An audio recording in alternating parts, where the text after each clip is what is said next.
ಈ ಭೂಮಿಯಲ್ಲಿ ಮನುಷ್ಯರೆಲ್ಲರೂ ಒಂದೇ. ನನ್ನ ಕಡೆಗೆ ಹಿಂದೂ, ಮುಸ್ಲಿಮರು, ಕ್ರಿಶ್ಚಿಯನ್ನರೆಲ್ಲರೂ ಒಂದಾಗಿಯೇ ಕಾಣುತ್ತಾರೆ ಎಂದು ಶಾಸಕ ಆರ್.ವಿ. ದೇಶಪಾಂಡೆ ಹೇಳಿದರು. ದಾಂಡೇಲಿಯ ಬಾಂಬೆ ಚಾಳ್ ಮತ್ತು ಸಾಯಿನಗರದಲ್ಲಿ ನಡೆದ ಪ್ರತ್ಯೇಕ ಕಾರ್ಯಕ್ರಮಗಳಲ್ಲಿ 2025-26ನೇ ಸಾಲಿನ ಮುಖ್ಯಮಂತ್ರಿಗಳ ಮೂಲಸೌಕರ್ಯ ಅಭಿವೃದ್ಧಿ ಯೋಜನೆ ಅಡಿಯಲ್ಲಿ ಮಂಜೂರಾದ ಅಲ್ಪಸಂಖ್ಯಾತ ಇಲಾಖೆಯ ದಾಂಡೇಲಿ ತಾಲೂಕಿನ ವಿವಿಧ ಮಸ್ಜಿದ್ಗಳ ನವೀಕರಣ ಕಾಮಗಾರಿಗಳ ಅಡಿಗಲ್ಲು ಸಮಾರಂಭ ನೆರವೇರಿಸಿ ಮಾತನಾಡಿದ ಆರ್.ವಿ. ದೇಶಪಾಂಡೆ ಅವರು, ನಾನು ನನ್ನ ಇಡೀ ಕ್ಷೇತ್ರದಲ್ಲಿ ಎಲ್ಲ ಧರ್ಮದವರನ್ನ ಸಮಾನವಾಗಿ ಕಂಡಿದ್ದೇನೆ. ಎಲ್ಲ ಧರ್ಮದ ಧಾರ್ಮಿಕ ಸಂಗತಿಗಳಿಗೆ ಕೂಡ ಸಮಾನವಾಗಿ ಪ್ರೋತ್ಸಾಹ ನೀಡಿದ್ದೇನೆ. ಹಿಂದೂಗಳ ದೇಗುಲಗಳಿಗೆ, ಕ್ರಿಶ್ಚಿಯನ್ ಚರ್ಚ್ಗಳಿಗೆ, ಮುಸ್ಲಿಮರ ಮಸೀದಿಗಳಿಗೆ ಅಭಿವೃದ್ಧಿ ವಿಚಾರದಲ್ಲಿ ಸಹಾಯ ಮಾಡಿದ್ದೇನೆ.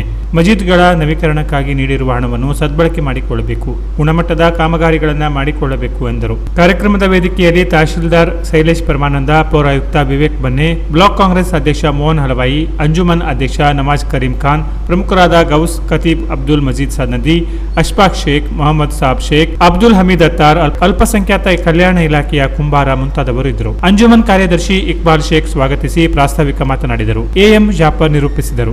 ವಿವಿಧ ಮಸ್ಜಿದ್ಗಳಿಗೆ ನವೀಕರಣ ಕಾಮಗಾರಿಯ ಮತ್ತೊಂದು ಅಡಿಗಲ್ಲು ಸಮಾರಂಭ ಸಾಯಿನಗರದಲ್ಲಿ ನಡೆಯಿತು. ಶಾಸಕ ದೇಶಪಾಂಡೆಯವರು ಸಮಾರಂಭವನ್ನು ನೆರವೇರಿಸಿ ಶುಭಾಶಯ ಕೋರಿ ಮಾತನಾಡಿದರು. ಈ ಸಂದರ್ಭದಲ್ಲಿ ತಹಶೀಲ್ದಾರ್ ಶೈಲೇಶ್ ಪರಮಾನಂದ, ಪೌರಾಯುಕ್ತ ವಿವೇಕ್ ಬನ್ನೆ, ಅಂಜುಮನ್ ಅಧ್ಯಕ್ಷ ರಿಯಾಜ್ ಅಹಮದ್ ಬಾಬು, ಸೈಯದ್ ಪ್ರಮುಖರಾದ ಅನ್ವರ್ ಪಠಾಣ್ ಮುಂತಾದವರು ಉಪಸ್ಥಿತರಿದ್ದರು. ರಿಯಾಜ್ ಸೈಯದ್ ಸ್ವಾಗತಿಸಿ ಪ್ರಾಸ್ತಾವಿಕ ಮಾತನಾಡಿದರು.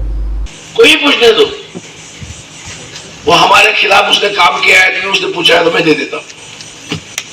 जब मुझे मतलब नहीं है कि भगवान का, अल्लाह का सवाल आता है. जात भी नहीं है, धर्म भी नहीं है, पार्टी नहीं, भाई पक्ष भी नहीं है. वक्फ ग्रहण के लिए एक ऑर्डर से 24/9/25 को 1,05,00,000 मंजूर हुआ और एक ऑर्डर से 11/11/25 को 1 करोड़ मंजूर हुआ